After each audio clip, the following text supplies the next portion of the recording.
Today's major news from Korea.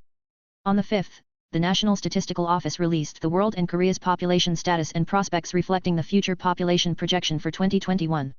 It is predicted that the proportion of the population aged 65 and over in Korea's total population will surge from 17.5% this year to 46.4% in 2070.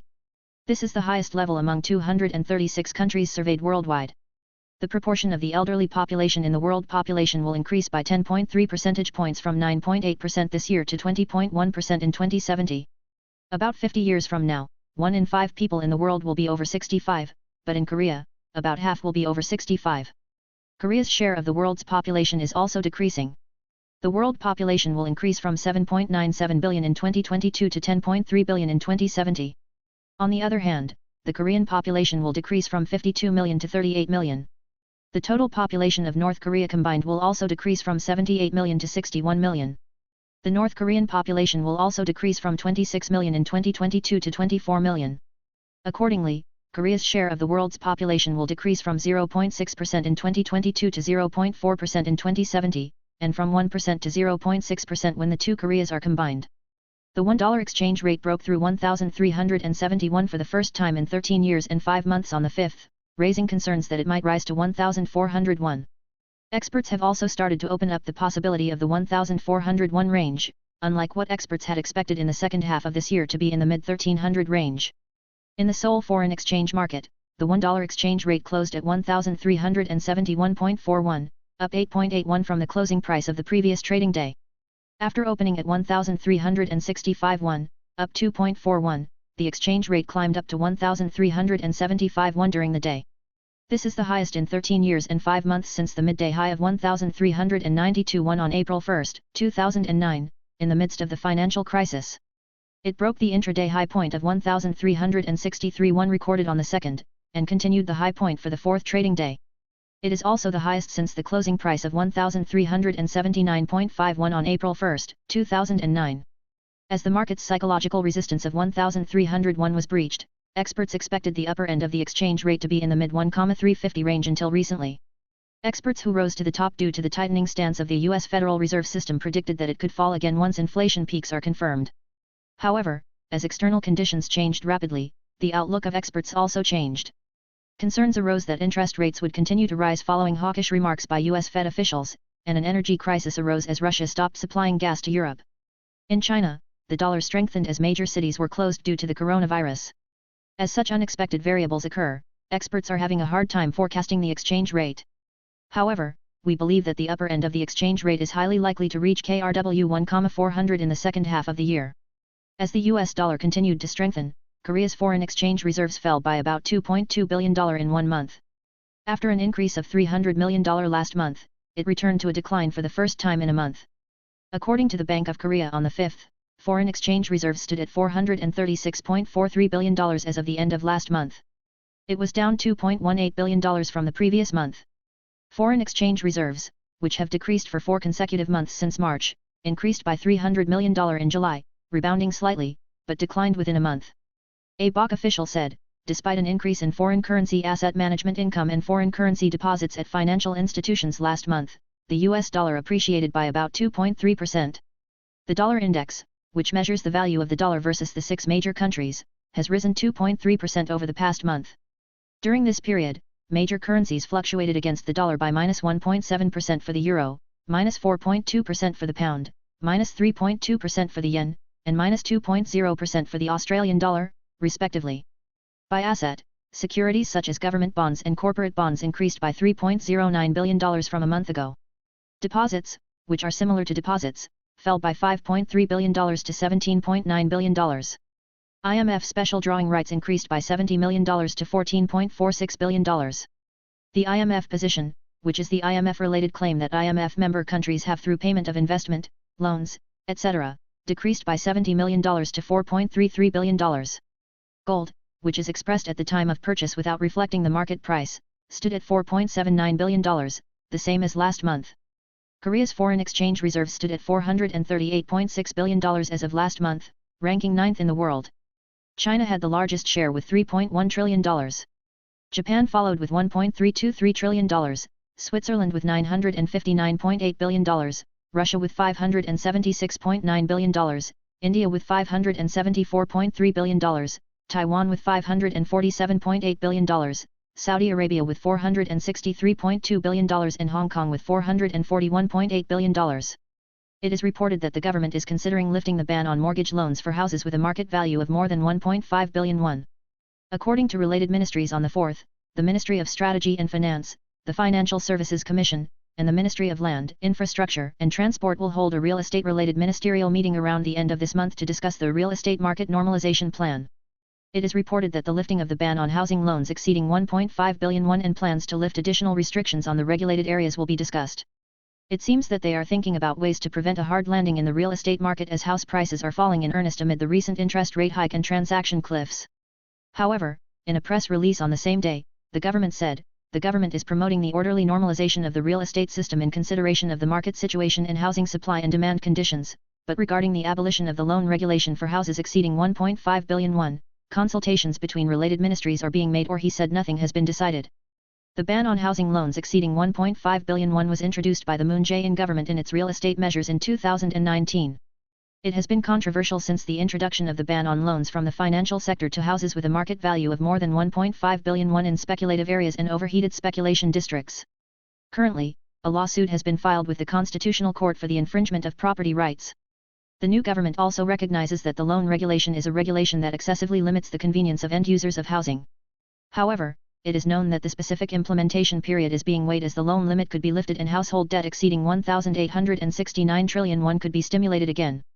In addition, it may become a politically sensitive subject, as it only benefits those who own expensive apartments. On the morning of the 5th, Defense Minister Lee Jong-sop met with a delegation of the U.S. House of Representatives, made up of members of the House of Representatives Military and Foreign Affairs Committee, and exchanged views on major security issues. On the same day, Minister Lee Jong-sop said at the Ministry of National Defense, MND, that the National Defense Authorization Act for fiscal year 2023, which was recently passed by the House of Representatives, included the importance of U.S. forces in Korea and the implementation of the U.S. promises of extended deterrence to South Korea.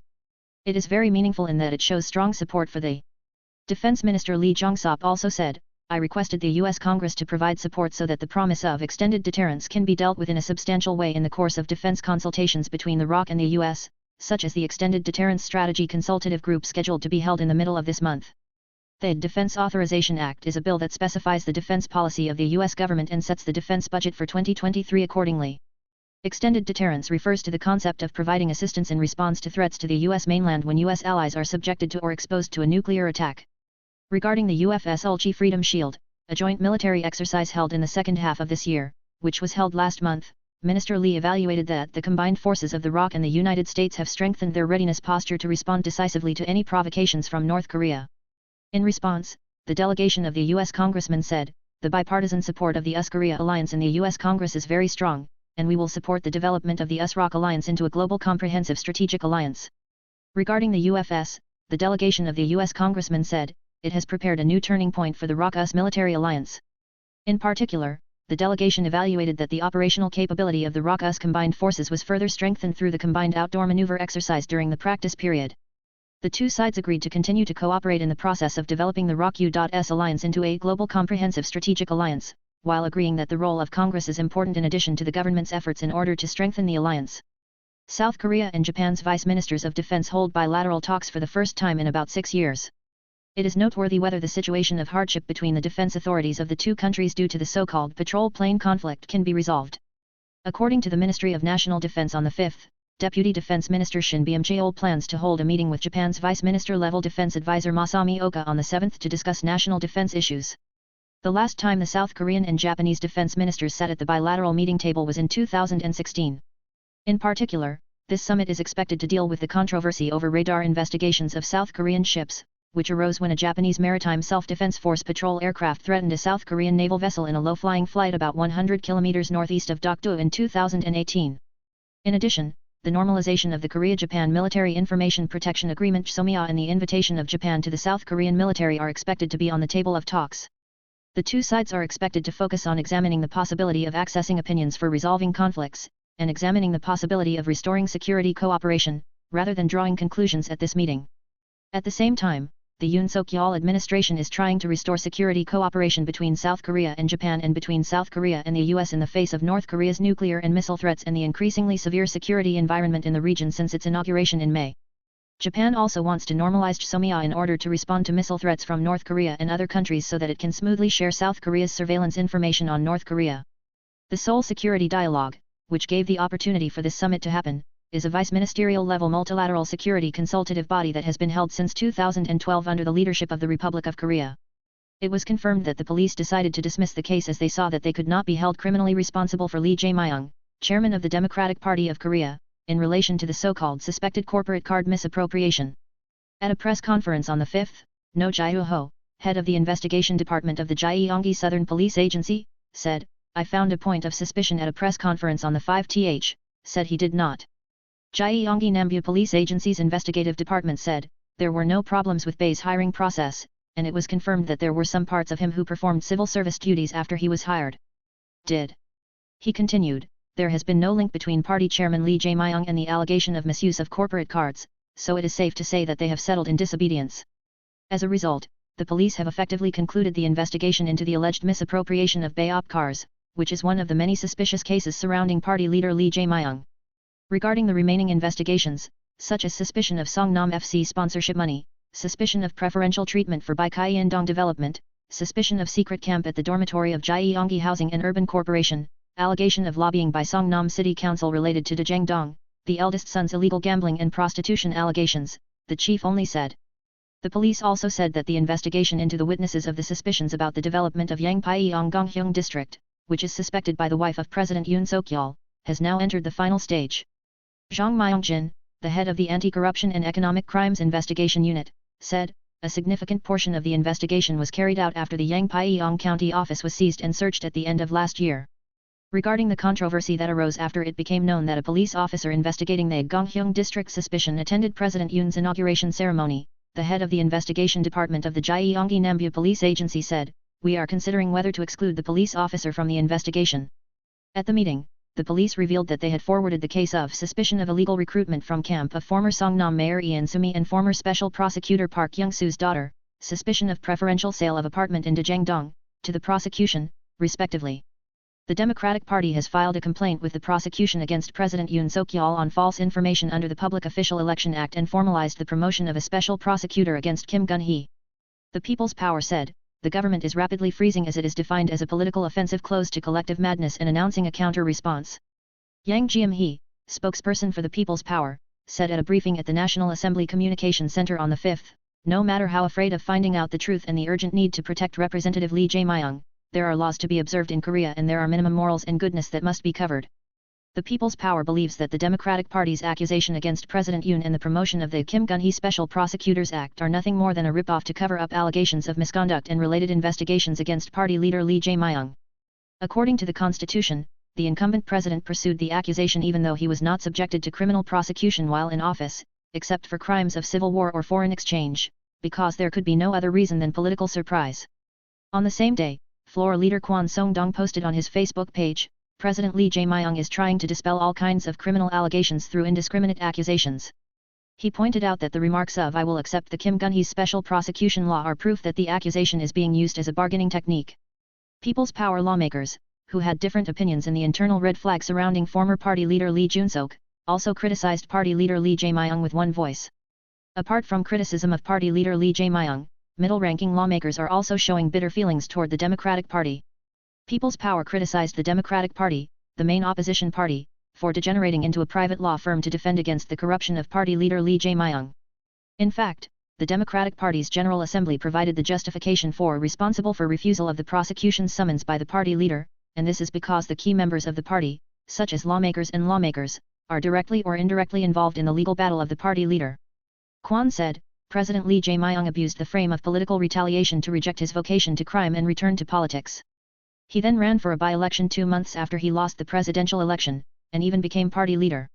Lee Jae-myung, the leader of the party, is the biggest beneficiary of the frame of political retaliation. Now, the political action of the Democratic Party is dependent on the investigation schedule of party leader Lee Jae-myung. He said that the party was created by Jae-myung Lee, for Jae-myung Lee, and said, I chose the path of a private shrine for myself, and asked what qualifications they were screaming for the destruction of democracy and the violation of constitutional order. People's Power Rep. Yoon Sang-hyun said, the attempt to drive Lee Jae-myung's judicial risk to the same level as political retaliation against President Kim Dae-jung is an insult to him and the democratization movement.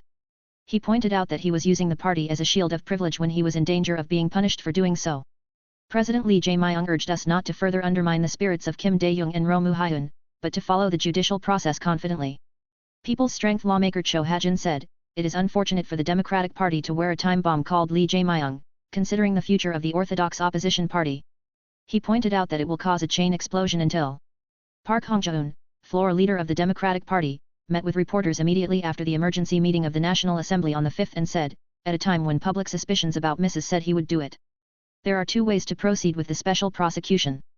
The first is the promotion of special prosecutors under the Act on Appointment of Special Prosecutors, the so-called Permanent Special Prosecutors Act. The second is to legislate a separate special law for the appointment of a special prosecutor and conduct a special prosecutor. If a separate special prosecution law is adopted in this case too, it is expected that the First Lady's real name and allegations will be included in the bill according to precedent.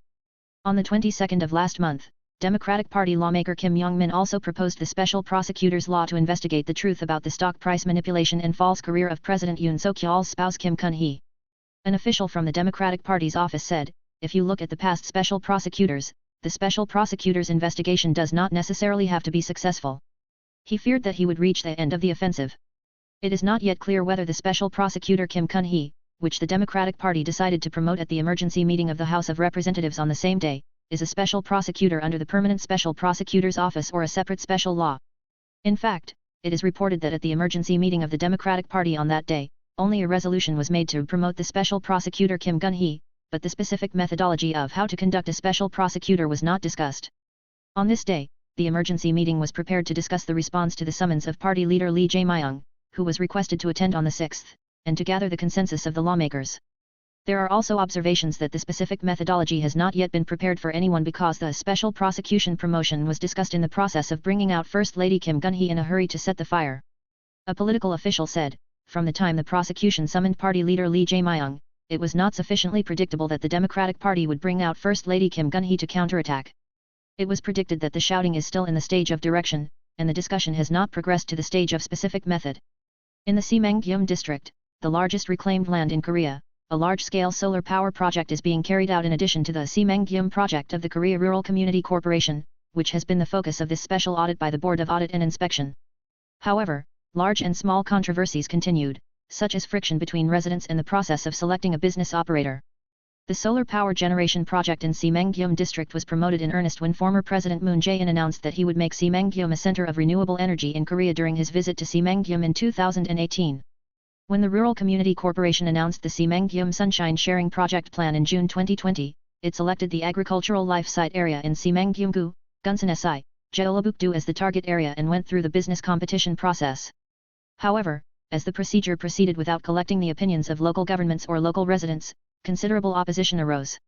At that time, Gunsan City reported to the Ministry of Trade, Industry and Energy and the Rural Community Corporation that the installation of solar power would cause damage to nearby farmers and fishermen.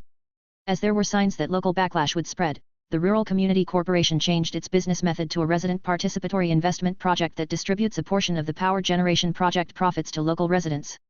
Separately from the Simangyum project promoted by the Rural Development Corporation, a large-scale solar power generation project with an installed capacity of 2,100 megawatts in the Simangyum district was promoted jointly by the Ministry of Industry, Simangyum Development Administration, and Jeollabuk-do.